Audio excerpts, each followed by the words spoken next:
What is going on, everyone? Welcome back to another episode of the Met Central podcast, episode number 90. As we are going to be going into probably just a full rant, discussion, whatever you want to call it, uh, talking about the Mets who just got swept by the Phillies. And now, like the title says, I mean, they are seriously in danger of missing the playoffs. Leave a like on your way in. If you're watching live or on replay, subscribe, turn on your notifications, all that stuff. But I don't know where really to begin because, I've been doing the post games obviously throughout the series, and everyone knows how I feel. Everyone has known the way we both feel throughout a lot of the season. And, the thing that we've talked about, I think the most out of anything is how this team is poorly coached. And in this series, it really got magnified a lot, in my opinion. Whether you look at Chavez, whether you look at Mendoza, whether you look at Hefner, a lot of the coaching issues really stemmed in this series. I mean, do we start with Chavez, the elephant in the room there? Because we've talked about it all season long. We talked about it at points last season. But it is just so wild to me that he is still employed. It is wild to me that a hitting coach could go out there and publicly say what your team's hitting approach is. And it just allows teams to easily adjust because all of a sudden they fix their problems with fastballs. And it's like, yep, we have to let the world know what we switched up. And the league naturally adjusted. I don't care if this guy fixes that problem or what. Just for his arrogance on social media alone, which we've talked about ad nauseum, this guy should not be here. And I don't understand how someone that is working for a professional sports organization could act like a 5-year-old online and keep his job. You have Carlos Mendoza. Luis Angel Acuna, he sends up the pinch hit in one of the recent games. And his idea, and this goes back to what Matt was talking about, where it's not about making mistakes. It's about making the same mistakes over and over again. And you know what Mendoza does? He ends up throwing Luis Angel Acuna in the starting lineup. And the thing that makes no sense about it is if you're throwing Acuna in for his defense, and if we're going with a defensive first lineup, why is Jeff McNeil playing center field then? So it's ass backwards the thinking. When Brett Beatty, while I don't think he's anything great, I don't think he's anything special, he's been playing good enough baseball lately to where he should be in the everyday lineup right now when Marte's not doing anything, when Acuna doesn't hit, when the catcher position is a complete black hole right now. But no, this manager does not learn from his mistakes. He takes... The thing that annoys me the most still is that he will save the bullpen by throwing out like Justin Hageman or whoever else. And then it's like the next game comes around and, Ryan Stanek's the first guy out of the bullpen. Or he just goes out there and punts the next game either way. And goes weeks without putting Edwin Diaz in a game. And I get it's hard to when you're losing, but there is no consistency with this manager. And all I know, and then Hefner as well, where are the adjustments with the pitchers? Where are they? Because I'm watching Peterson now get torched again, who is the most consistent guy. And like I said yesterday, if I'm going to judge Chris Bassett and Max Scherzer for shitting themselves down the stretch, despite being consistent earlier in the year, same goes for David Peterson, and you have to critique him accordingly. Clay Holmes, there's never adjustments in his starts. It's the same thing every start, and it's so predictable how he's going to attack you. So, all this to say, we'll get into roster construction, which that's another at least hour discussion. So we'll get into all that. But I'll let Matt jump in and let him expand on the thoughts. But all I know is that you have to clean this coaching staff at the end of the season, especially if they miss the playoffs. And I really do not care that they made the NLCS last year. That seems like an outlier, and it seems like a fable compared to the other years with this group. And Carlos Mendoza, like we even talked about at nauseum last year, there were a lot of process decisions that we disagreed on, but it ended up working out. This year, now that he doesn't have as much talent, which David Stearns deserves blame too, which we'll talk about as well. But now that, you know, things aren't going right with his poor process decisions, it is really exemplified how clueless this guy is. But Matt, I'll let you jump in. Yeah, I mean, you basically just laid everything out on a tee, and all the feelings that we've been talking about throughout this whole year about, like, listen, sure, at the end of the day, the players they're the one being paid a lot of money. They're the one that needs to go out on the field and perform to their standard that we know that they can perform at.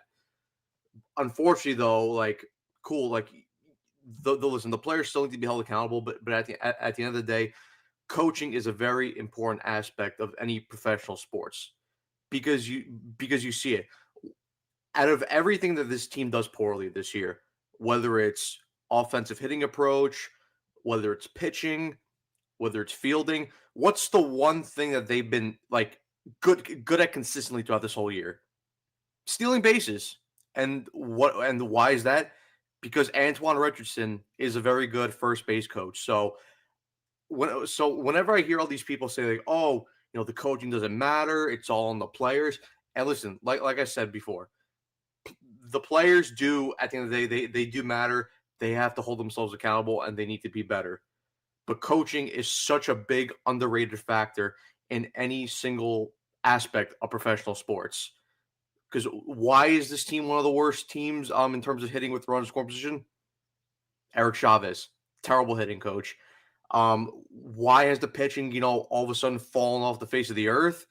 Got to look at Jeremy Hefner.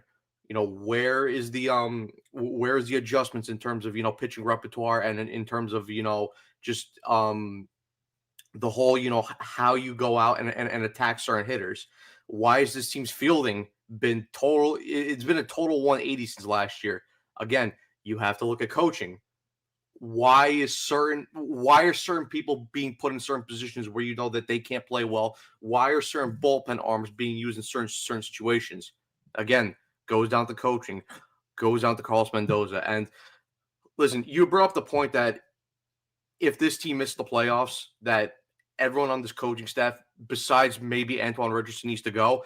I even argue, listen, even if they make the playoffs, even if they make the wild card, which right now it doesn't look likely that they're going to make the playoffs, even if they do make the playoffs, one, they're probably going to be bouncing the wild card either way because they'll probably end up either playing the Dodgers or, probably they'll end up playing the Dodgers because maybe even the Phillies, who they just got swept by, or maybe even the Phillies.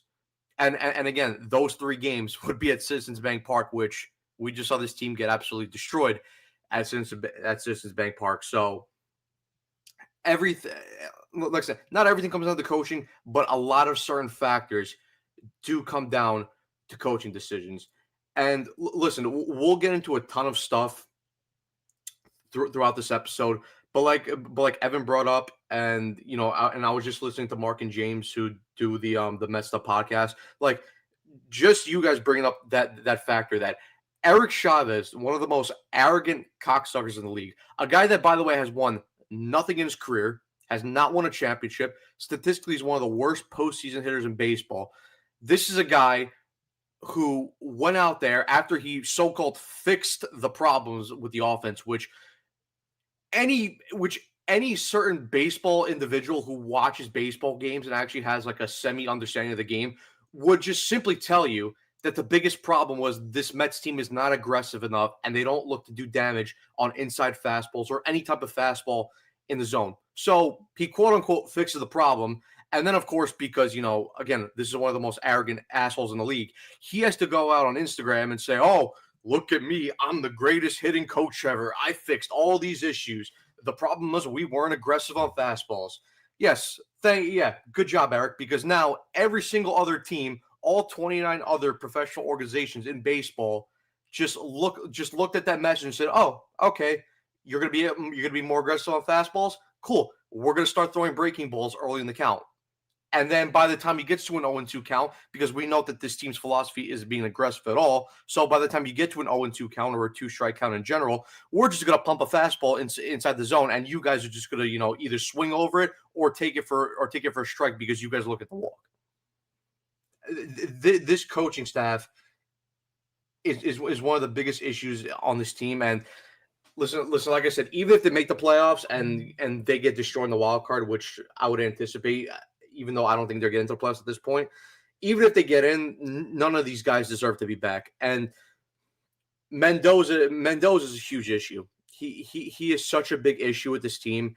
And listen, from where this team was last year, because listen, whenever someone gets hired, a coach or a certain player is brought in, my philosophy is that, okay, you at least deserve a respectable sample time to at least show what you are capable of. Because listen, like I said, people are going to make mistakes. There's going to be adjustments. There will be learning curves. So, and listen, I know in the short term, we don't like to see mistakes happen, but for the long term, mistakes are a good thing because it allows people to learn. It allows people to adjust.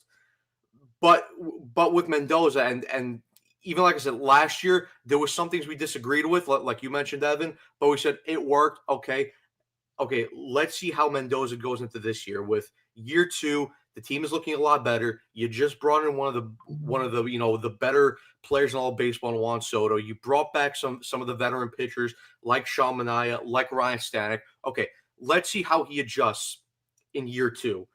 And listen, like I said, I'm a big believer that people deserve a sample size to show what they are made of. But I also agree with the fact, and I stand by this, that you have to earn time. You are not just given time. Okay, in the first season, great. You get to the NLCS. I believe Mendoza, he earned year 2. Well, throughout the first couple months, and especially throughout the last couple months of this regular season, Carlos Mendoza has erased all the time he deserved. And that's why I feel that he should be fired. Because even yesterday, when you look at his post-game press conference, and he came out and said that he has to do a better job of holding guys accountable, and he needs to do a better job of getting these guys prepared. And listen, I know you've had a big problem with a bunch of the post game press conferences over the last couple of weeks, saying that the talent's there, we just need to be better, we need to execute. Listen, for me, I don't so much look into those post game comments because I've seen this from either modern baseball managers or even modern coaches in other sports in general. Because now, like I said, in modern day sports, you're just going to get the regular positive PR answers from these coaches or in these managers after the game. But just because you say something in a post game press conference does not mean that exact same message has to be told to the players back in whether it's the locker room or back in the or like I said in the clubhouse. You can have a different message in front of the media and then a different message throughout to your players back in the clubhouse or the locker room. But just seeing that, the way that this team always comes out flat game after game after game, it just shows me that whatever Mendoza's saying in front of the media is the exact same message he's pointing out to or he's saying to those players back in the clubhouse or in the locker room. And that is a big issue because and even you said yesterday and even like I pointed out, at least with these comments that he's making now, at least he's going to be aware and he's going to be understanding of why he's fired because there's two things with messages. Either one, you don't have a message to your players, or two, the message that you are trying to tell your players is not getting through to those players. And either way, both of them should result in you losing your job and being fired. Yeah, I mean, it's just like the biggest thing too. Also, last year when he would make mistakes, it's like we also gave the benefit of the doubt because of the fact that he's a rookie manager. And, like you said, there was going to be learning curves. But the problem is when you make the same mistakes over and over again. And that's where it's like, it's hard to give him the benefit of the doubt. And I don't think he's going to get fired after this year, even if they miss. Maybe there's a world if they miss, he will. But I'm not expecting it because I expect it to be, well, I didn't hire the guys around me. I hired the guys that I A lot of these guys aren't mine. Like Chavez was from previous regimes, and oh well, Hefner was from previous regimes. So give me a chance with different coaches. That's what I expect it to be. But who knows? Obviously, but the fact that they are collapsing this much, and the fact that this is rivaling some of the worst collapses in Mets history, should be enough, in my opinion, to warrant him losing his job. And between that and then, I mean, how is he not holding even his own hitting coach accountable? Like, I'm sorry, but it's we saw from this offseason, your son's on social media, and I'm sure that someone in your circle could tell you that Eric Chavez is acting the way he is. How do you not pull Eric Chavez aside and be like, yeah, could you not do this? Because what hitting coach? I want to know. I don't think I've ever in the history of baseball heard about a team's hitting philosophy this much in one season. I actually don't think I have, because usually hitting coaches don't spread the information to this degree. But here he is having to flex his muscles when things are going well, but then post edits about how, oh, I'm not on the baseball field, so it's not on me when things are going bad. You can't play both sides of the fence here, buddy. Can't play both sides of the pancake here, buddy. And it's ridiculous. But from a player standpoint, even too, I mean, these guys aren't in check. You would think with Eric Chavez and all of his gold gloves too, he'd be able to help this team defensively. I guess not, but this team, like you said, defensively, and how about the complaining this entire series to the umpires? How about that? How about them throwing their equipment even when they're up in the game? Because, oh, you get no base runners, by the way. Need I remind everyone, they got no base runners after the first inning in yesterday's game. This is just, I've never seen something to this degree. And I know that as Ranger fans, we saw shit hit the fan last year. To me, this is more pathetic with the way that it's going down, though. Because you add Juan Soto to a team that made the NLCS last year, and you don't build on that, and you are going through the motions this much, and it's been months of bad baseball. Like, there's more to show that they aren't a good baseball team than the other way around. That's sad to me. And then this comment too. It just, Mendoza tries to be the parent, or Mendoza feels like the parent who tries to be the best friend, works smooth when things aren't going great, horrible when shit hits the fan. Yeah. I mean, even like the point you brought up of why you think Mendoza is not going to get fired next year.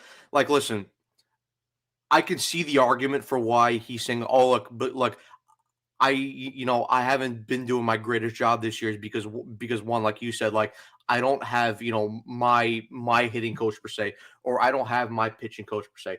And listen, those factors may be true, but at the end of the day, Carlos Mendoza is not helping himself because one, like you've talked about, and like we brought up multiple times in this podcast, he doesn't put the players in the right situation. And listen, well, like we always say, as a manager or as a coach, it's your job to put the players in the best position to succeed.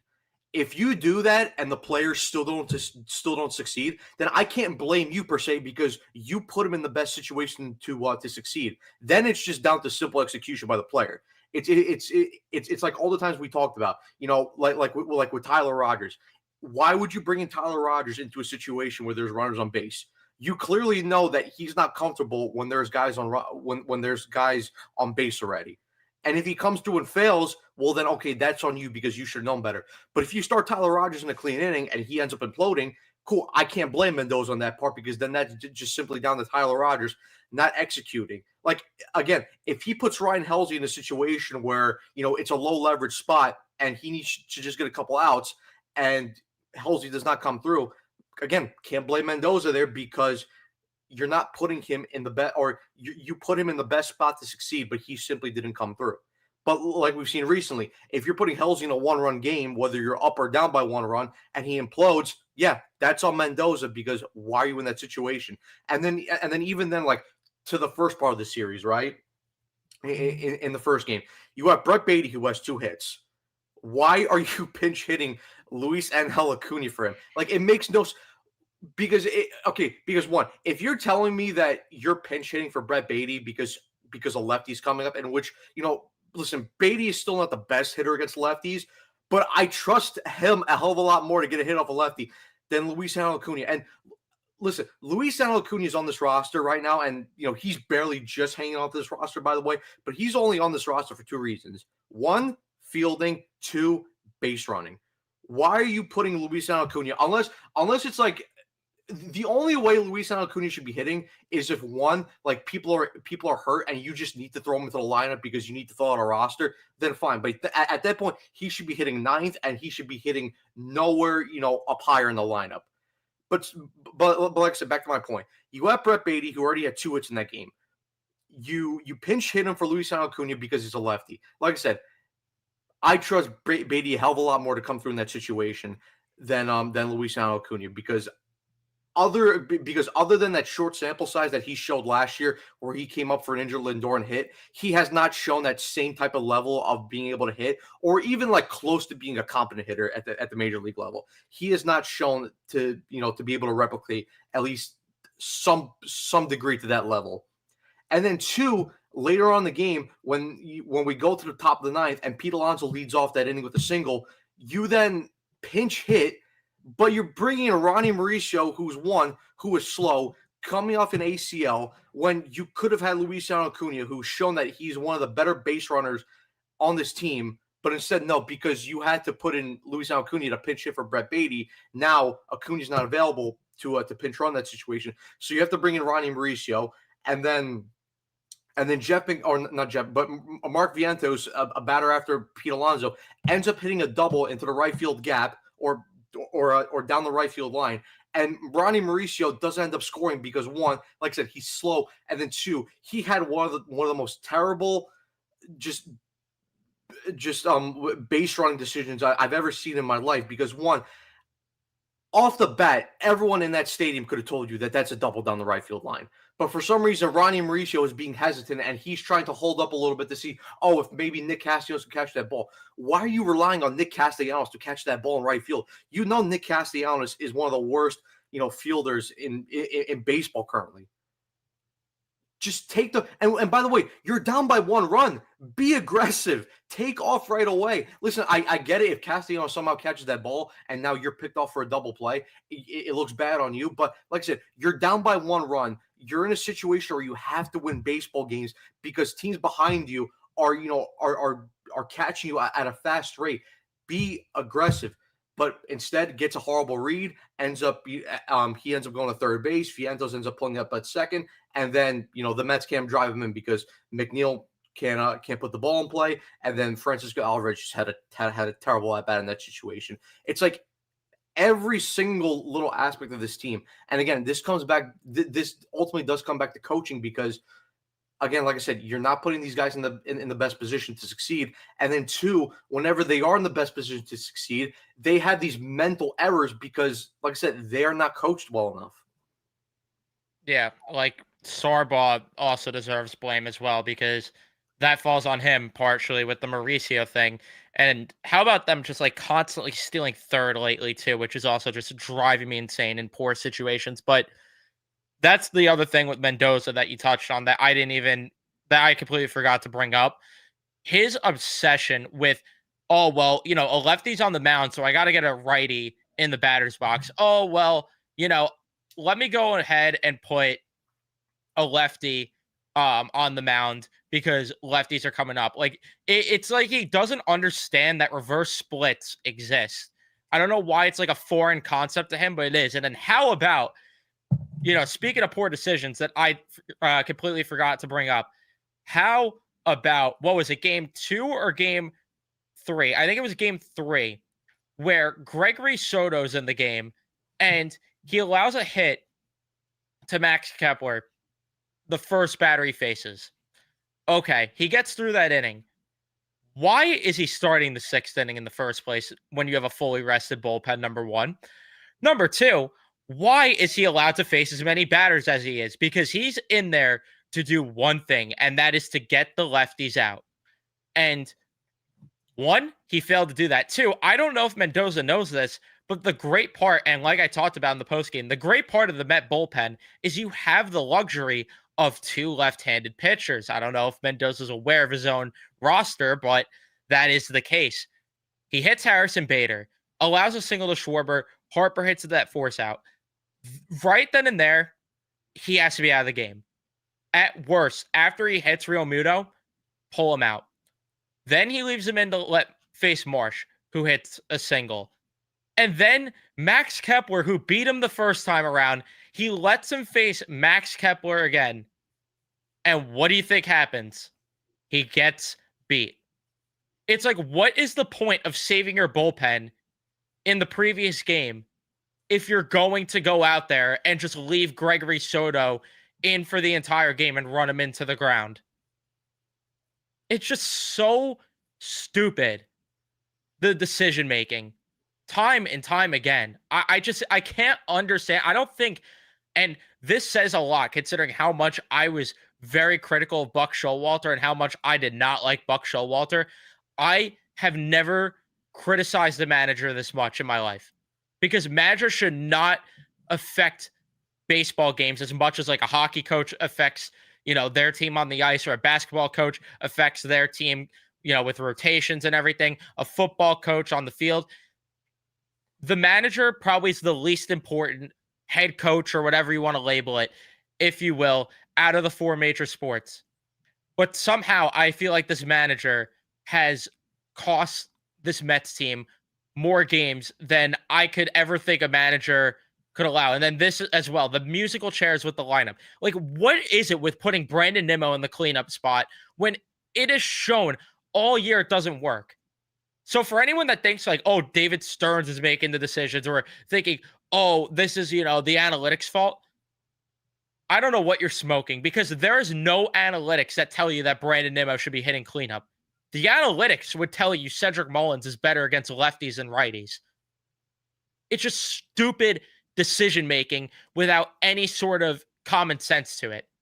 That's all it is. There's no analytics. There's nothing other than Mendoza being clueless.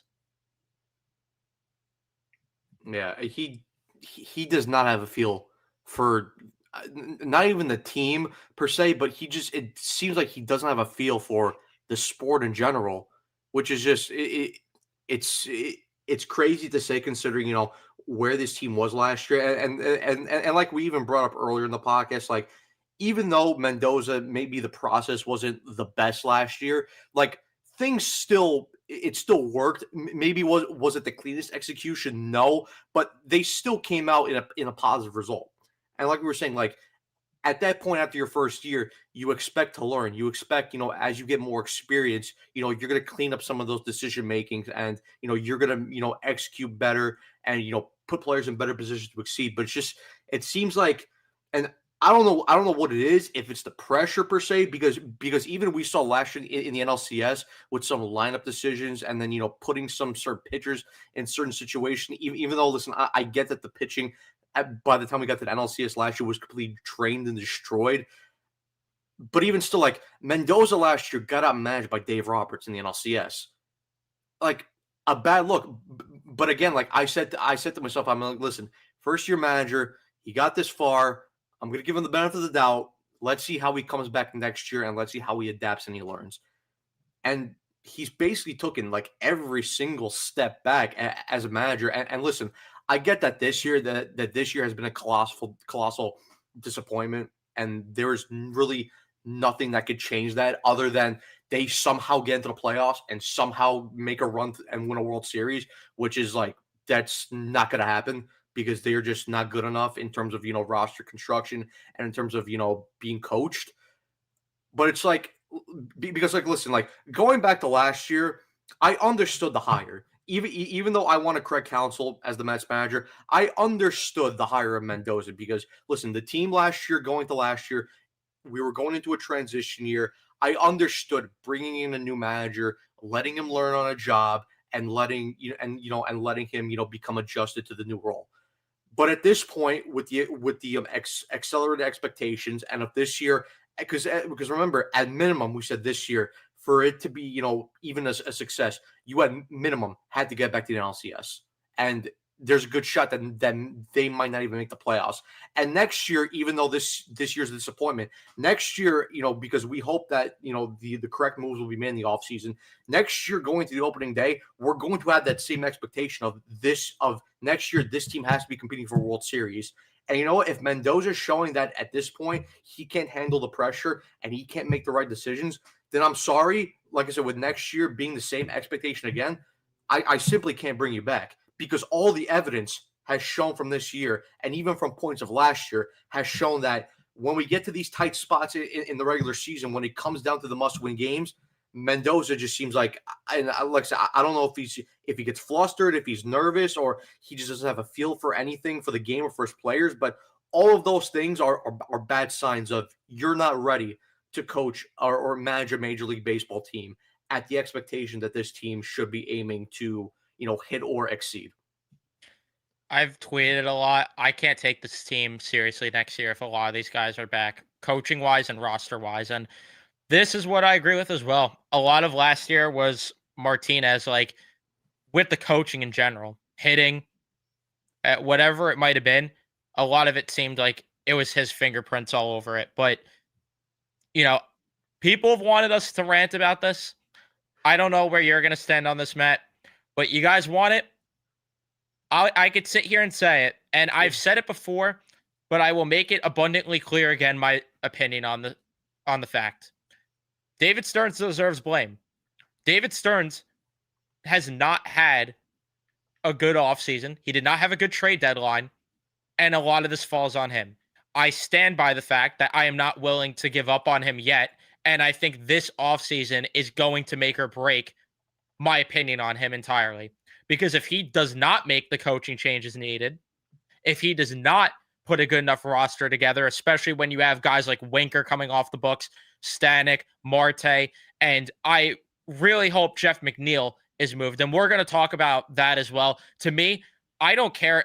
I don't want any of these guys from the offense back next year beyond Soto and Lindor. To me, the rest of the guys, I don't care anymore if they go. I don't care anymore if they stay. I would prefer, honestly, for all of them to go, especially Brandon Nimmo. I've had enough of him.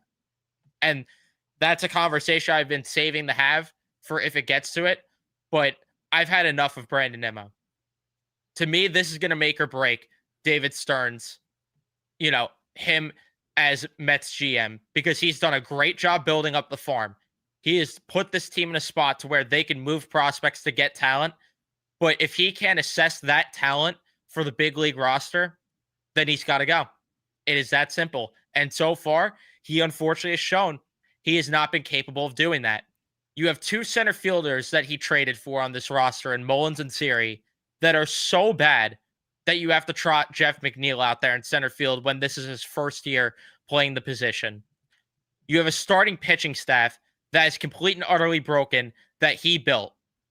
Outside of the rookies, it is just complete. It's a complete train wreck. You have a team that is just full of the same. And that's my biggest problem. You have a roster full of, realistically, outside of Francisco Lindor, and then, a couple of role players like Acuna, like this roster, could we sit here and just be honest that they are full of DHs? Like, who is good defensively that is in the starting lineup on a regular basis outside of Francisco Lindor? I challenge someone to tell me that. Maybe the duo of Alvarez and Torrens are solid defensively, but even then, Alvarez isn't that great defensively. You have too much of the same here. Whether it's their, the way these guys are at the plate with the tendencies of being streaky, especially with the guys that have been here, like McNeil, like Alonso, like Nimmo. Those guys have shown nothing but being streaky throughout their entire time here. Whether you look at the fact that they can't play defense, especially Nimmo this year, like him and Alonso defensively, I just want to vomit every time I have to watch them field a ball. And a lot of it is inherited by Billy Epler, which is why I'm willing to give Stearns the benefit of the doubt going into this offseason. But I can tell you right now, this offseason is make or break for me with him, because you're talking about 3 years then of having a sample size of moves made. And you can make the farm system deep. That is awesome. I don't care if they come up here and they don't thrive. And I don't care if, again, you can't evaluate the big league talent at a good enough level when this team, the expectation, and I get if it's not fair considering last year was supposed to be an evaluation year and you got Juan Soto, probably not thinking you would. I get that some of that, fell into your lap a little bit, but the expectations have been adjusted. And now it is up to Stearns to act accordingly. It is up to him to make those changes. And to me, not to talk off season because there's still 15 games left or whatever, but maybe more. Who knows how much more? But all I know is that when the off season comes, this team needs to be full of more athletic players. They need guys that could defend. They need guys that can contribute offensively at a more consistent clip. And they need a new hitting philosophy, of course, on top of that with the coaching staff changes. And if Stearns isn't willing to make those changes, especially with the coaching staff, we're going to have a very, very uncomfortable conversation about Stearns. No, look, Stearns does deserve blame. Like, I'm not like, listen, I'm maybe one of the biggest David Stearns defender out there. And listen, rightfully so. I get that this year has not been good whatsoever. He had a bad offseason. He didn't have a great trade deadline, but like I said, looking at his track record of where he took the Brewers, and I get that the team hadn't won a World Series, but from in terms of team building and from where he took over that team to where they are now, I still trust that David Stearns is the right guy to take this team forward. But that doesn't mean you can't criticize him and you can't hold him accountable. Because listen, like I said, he does deserve some blame. Listen, like I said, the biggest thing that I'm looking from Stearns this offseason, coaching staff needs to fully go. And the coaches that, at least for me, need to 100% go. Well, I mean, the one guy that has to go, and like, I don't want to hear no argument for keeping him, Eric Chavez and Barnes. Those two, first two out the door. I don't give a fuck whether you slingshot him off the Whitestone Bridge or you shoot him out of the fucking trebuchet that was built in front of Citi Field for Frankie Montas. I don't care. Get those two motherfuckers out of the building pronto. They're the first two that need to go. Hefner, listen, Hefner has had his flaws. He's had his good. I just think you're going into year three of the David Stearns regime. I think that probably Hefner should be let go. And listen, I still think Hefner is a decent enough hitting coach, and I think he'll be picked up, somewhere else. But I think maybe for now, like I said, going to year three and coming off this disastrous season, I think you do need a fresh face. Sarbaugh's got to go 100%. Antoine Richardson for me should stay. I mean, listen, like I said, Mendoza for me should go. I would at least understand it from Stearns' standpoint if he does stay, because at the end of the day, it is his guy. But for the rest, but like I said, for me, I still think he should be fired 100%. He doesn't deserve to keep his job just, throughout this whole season alone. But the other guys on this coaching staff, the guys that weren't David Stearns hires, they need to 100% go. Like, I don't want to see him back whatsoever. Moving on to the actual roster now, listen, in terms of the offseason, 100%.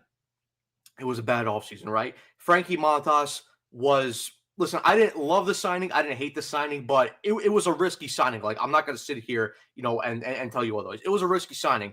It didn't work out. The guy sucked. He needed Tommy John surgery. He's not going to be on the roster next year because, like I said, he has to go get Tommy John surgery. So I guess from a personal standpoint, speedy recovery to Frankie Montas, even though I never want to see him put on a Mets uniform ever again. Jesse Winker, listen, I agreed with bringing Winker back, and you kind of had to because you were forced into that split platoon situation because you had Marte's contract still on the books. Listen, like I said, I agreed with it, but at the end of the day, didn't work out. I mean, when you look at guys like Canning was a good signing. It's just unfortunate what happened when he freaking popped his Achilles. You can't do nothing about that. Minter, good signing, just unfortunate. Tore his lat. Like, listen, like with those type of injuries, like you can't really You can't predict predict them. that. And it's like that for me, I can't blame David Stearns. With the Sean Manaea one, listen, I'm not going to sit here. I'm not going to do revisionist history. I wanted Sean Manaea back. I still think Manaea can be a good pitcher. It's just, and again, this goes back to Stearns. I think Manaea's pitching hurt, but if he's, I mean, and it's not even I think he's pitching hurt. I mean, you could clearly see he's pitching hurt with, with the reports coming out of the loose elbows, and you could clearly see the longer he gets into his outings, the velo drops, he gets fatigued, and he looks more hittable. So for me, if he's truly hurt, like I believe, why is he still pitching? And I think part of that is because, one, I just don't think they have any other options left in the minor leagues, because you already have Senga that's screwed up and he needs to go down to AAA. McGill, even though we don't trust him, his season's pretty much over because of the injuries. And I mean, and you already called up all three of the kids in Tong, McLean, and Sproat. So who else from the minor leagues are you calling up at this point? So that's the only reason why for me, Manaea's even pitching at this point, which I still don't even agree. He should be on the IL and he should get his surgery pronto. But and listen, Clay Holmes, I get that people don't love Clay Holmes. I still think he's been a decent signing for them this year. He's still giving you a listen, in terms of from Holmes, listen, the last couple starts and the last couple of months maybe haven't been the prettiest. But for me, just looking at the numbers and, from where he is pitching wise, like for me, if I said to myself at this point of the season, you would get these type of numbers from Clay Holmes, I would have took it. And listen, for $12.5 million, I'm not going to complain about Clay Holmes. So I think that was an all right signing for me. But then you move on to the trade deadline. Oh, and then even bringing back Ryan Stanek. Even though, like I said, I wanted Stanek back, and so did you. Now it's been a disastrous signing. And It's really more about, sorry to cut you off, but with Stanek, it's really more about how he has not let go of him. Like the thing that we praised Stearns for at points last year is how he was willing to admit mistakes. That's something he needs to do now, and he needs to do it by bringing up some young relief pitchers like he did with the starting pitching, like bringing up Ross Lambert, maybe considering him. That's the next order of business, in my opinion. Yeah, 100%. And then moving on to the trade deadline. Okay, Cedric Mullins, clear dud, 100%. And just to touch upon the Cedric Mullins thing, because I've seen Mets fans talk about this because we just came off a series where Harrison Bader completely just bent us over and destroyed us. I am tired of hearing the revisionist history that the Mets should have traded for Harrison Bader. I am sorry. Listen, good for Harrison Bader, what he's doing in Philadelphia, but just because of what he's doing in Philadelphia now does not mean he would have done the same thing in New York. Because one, his bat went quiet in the playoffs, so the Mets had every right not to bring him back. And second of all, do you really think if the Mets brought in Harrison Bader, do you think under this these hitting coaches of Eric Chavez and Jeremy Barnes, do you think we'd be seeing this version of Harrison Bader with the Mets right now? Because listen, if you're saying that yes, then you're lying to yourself and you're being delusional. So I don't want to hear that revisionist history of the Mets should have brought in Harrison Bader. No. What he's doing in Philadelphia would not have carried over to what he would not carry over to what would happen in Queens hypothetically if the Mets were to trade for him. So I don't want to hear that. The second one is the whole Drew Gilbert thing. Listen, good for Drew Gilbert that he's performing well in San Francisco, but don't give me this bullshit that if Drew Gilbert came up, the Mets would have been automatically sparked and become a better team offensively. I don't want to hear that. Like I said, good for Drew Gilbert, but people have to remember Carson Bench is going to be on the way soon. And listen, once Carson Bench comes up and hopefully with a new hitting coach, people are going to freaking forget about Drew Gilbert. Like I said, if he has a good major league career, good for him.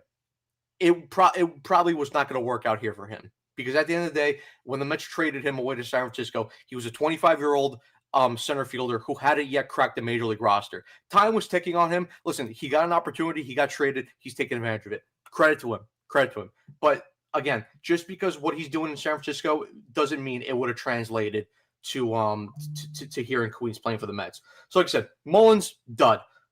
Gregory Soto so far had a couple good relief outings, but so far he's been a dud. Tyler Rogers, I mean, listen, Rogers has been okay for me. Like I said, for me, Tyler Rogers, it's just more how Mendoza uses him, because when Mendoza uses him in the correct spots, Tyler Rogers looks like a good reliever, and then when he doesn't, that's when you have the outings where he gives up soft contact and he ends up giving up runs. So for me, like I said, that's a 50-50 one for Stearns. So I don't have a problem with that per se. Listen, the Halsey one, people will point to Stearns and say it's his fault. Listen, sure, you could say that, but I'm sorry. Like, there comes a point where if you're that bad, I can't blame. I really can't blame Stearns at that point because one, I just don't think Halsey could pitch in New York, and second of all, it's like I brought up on the podcast that we did with Carson Mets Weekly. It's the and again, I get that this isn't a Yankee show, but it's the same point of view with the Yankees acquiring Devin Williams and the Brewers. You can't blame Brian Cashman for acquiring Devin Williams because at that point, Devin Williams for the past couple years had been one of the better closers in all of baseball. And again, you don't know if a guy can pitch in a certain spot until he actually comes here and shows that he can't pitch. So, like I said, with the Devin Williams point, with the Halsey point, I really can't blame Stearns on the Halsey point. Halsey just came here and he flat out sucked.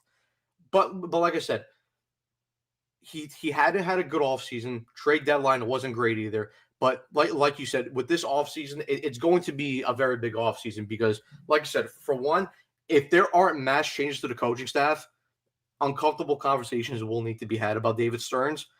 And then two, if a lot of this roster is back the way it is, and I don't think it will, I think Stearns is going to make the necessary changes to the roster.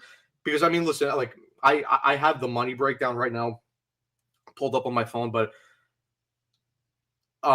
Pete, listen, obviously he has an opt-out. I think he's going to opt out. I don't think he's going to be back next year. Marte, his last year, $20 million he's making, he's not going to be back next year.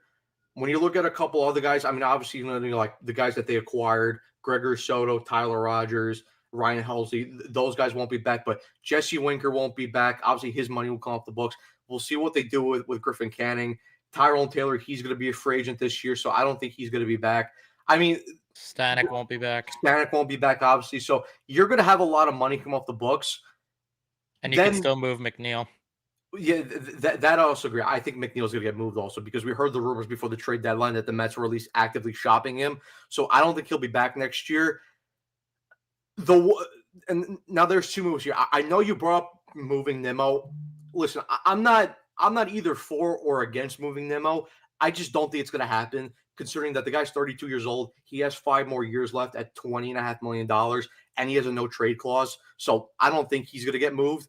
Listen, you could attempt to move it. You could attempt to shop and move his contract. I just don't think any team's going to bite on that contract. So I think he's going to be back next year. Now, the one that's controversial and maybe people won't like, and obviously it depends on him. I think he's going to opt out. Edwin Diaz is going to opt out after this year. I don't think Stearns brings back Edwin Diaz.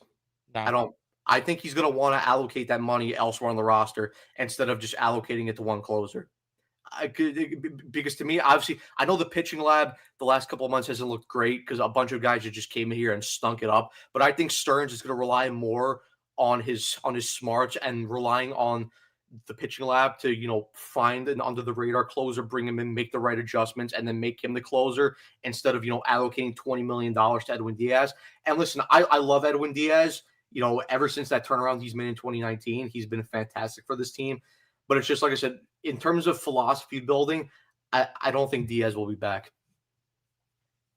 Yeah, and this is why I wanted them to give up like Jet Williams or someone to get Duran, because to me it would have been easy. Then you make the transition from Diaz to Duran as the closer, and then you go out and fill the rest of the bullpen from there. But unfortunately, that's it's not the case. I mean, that's something I will criticize Stearns for. Is that's a move that I would have made. I think they should have made. And I get a lot of it could be the revisionist history about how these guys have not been, the guys they acquired for the bullpen have not been as good. But I also viewed it from the standpoint at the time where it's like, I'd rather get a guy with control or it would be nice to get a guy with control. I shouldn't say rather, because I did say at the time, and I remember it, that I'd rather had the depth that they acquired versus acquiring just one guy. But it would have been nice to have a guy with control to where you could make that transition a little bit easier. Now it's a little bit tougher to make the argument because it's like you don't have that luxury, and maybe someone's available on the trade market that we don't know about as of yet, but it's just hard to envision, a world where they could get someone that is available that's as good as Duran was as an option there, to where you could make the transition but that's neither here nor there. Since his injury, Diaz hasn't been the same. I disagree there. Like, to me, who has been reliable from the bullpen outside of him? I challenge you to tell me that there's someone else that has been as reliable. You can't. Yeah, You can't. I don't have an and issue. And the thing that I do want to even touch on with that and the pitching staff as a whole, because I heard someone bring this up. I forgot where I heard it, but it is a conversation that I am wondering that needs to be had, that the catchers might be tipping the pitches as well. Because the way that they're setting up on breaking balls versus fastballs, I'm gonna have to pay attention to that more. But it is something I thought I would, bring up as a conversation there. that's actually something I didn't even realize, and I'll probably end up paying attention to that too. But even like Horner's comment, like listen, you could say that he hasn't been up to 2022 Edwin Diaz levels, but listen, that season was so historic and so legendary that you know you can't expect or Edwin Diaz to kind of replicate that season. And listen, he's had a very good season this year. What, he has under a 2 ERA. I mean, that's why he's going to end up opting out and looking for a bigger deal. And ultimately, that's one of the reasons why I don't think Stern's going to bring him back, just because I don't think he's going to want to allocate potentially $25+ million to a closer position, which we've seen with this team so far. It's like Edwin Diaz is making $21 million this year, and over the last couple months, how many times has he actually been brought into to a situation to actually save a game? He hasn't, because either one, this team is either Mendoza has just fucked up the usage in the bullpen to where he's trotting out random guys like Stanek and Helsley, and then by the time the game gets to the ninth inning, the game's already out of hand. Or two, the Mets are just not even competitive, and Diaz is not even using the game because why would you use a closer up when you're down by 6 runs?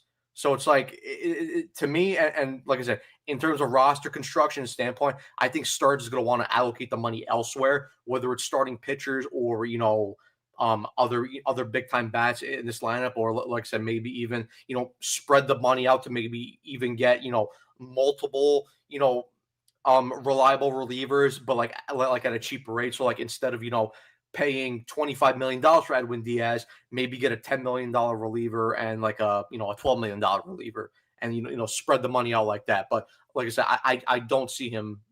Like I said, I think Diaz is going to opt out, and rightfully so. He's had a good enough season to where he feels that he could hit the open market and make more money. But like I said, in terms of roster construction, in terms of money allocation, I don't think Stearns is going to throw money at Edwin Diaz this year. I agree there. And, I have a couple of other names that I could bring up, but we'll save a lot of that because the season is still going on at the end of the day, whether it's for the better or worse. All I know is the Mets do play the Texas Rangers starting tonight, Jacob deGrom versus Jonah Tong, which should be interesting. If you guys want a little bet that I got going on for tonight to tail, I'll give you guys exactly the bet on that one because I'm expecting Jacob deGrom to torch the Mets based on what we saw last night, especially against Jesus Luzardo. To me, it's just a no-brainer. So I got some money on deGrom getting 7 strikeouts. deGrom recording over 15 and a half outs. Tong, I have him getting over getting 6+ strikeouts and going over 16 and a half outs recorded. So feel free to throw money on that. If, of course, you're old enough. I'm not sponsored. We are not sponsored, unfortunately, by a betting app. If a betting app wants to sponsor us, then hit us up. We'll gladly take that. But yeah, I expect them to lose this series, probably get swept. Like we always say, prove me wrong, but I have no reason to sit here and say that they are going to be able to win the series. Listen, for me, if they want any shot at making the playoffs, they need to sweep the series. I don't think that's going to happen, just based off the evidence that we've seen over the last couple series. And by the way, just in case anyone didn't notice, over the last 8 games since Eric Chavez, quote unquote, fixed the offense, right? Because the brilliant mastermind Eric Chavez, who knows everything about baseball and hitting a baseball. Over the last 8 games, over the last 2 series, the Mets have averaged 2.5 runs in those 8 games. Good job, Eric. Great job. So yeah, like I said, for me, they need to sweep this series if they want any hope for me of making the playoffs. That's not gonna happen. Best I could give you is maybe they win a game just because either Tong, Sproat, or McLean, and probably if I had to bet on it, it's McLean that drags them to a win. But other than that, like I see them losing this series, whether it's them getting swept or losing 2 out of 3. So yeah, but like we always say, about prove us wrong. I don't see it. I don't see it. Yep. And it looks like they're gonna have a worse regular season this year Yeah. than they did last year. By the way, the Rangers also have injuries to their rosters. Well, I believe Corey Seager's out. I believe Marcus Semien is out. I mean, I know that doesn't matter considering that Alec Boehm and Trey Turner were out for the Phillies last series and they still destroyed them. So, but I'm just saying. So that's even less of an excuse to lose these games. But somehow they'll probably still end up losing these games. And that's more of a reason to believe that they will, they'll miss the playoffs, assuming that they lose the series even further because you can't even beat up a banged up squad. But yeah, I mean the Mets could lose. By the way, the Mets to tie their record from last year, they could only lose 2 more games. Yeah, It's saying that they're actually going to be worse this year than last year. But nonetheless, we're going to wrap things up here. Thank you, everyone, for tuning in and watching. Leave a like if you enjoyed the episode. Subscribe if you guys are new to the channel, especially if you're Met fans, and turn on your notifications so you know when we upload or go live. We'll see you guys in the next one.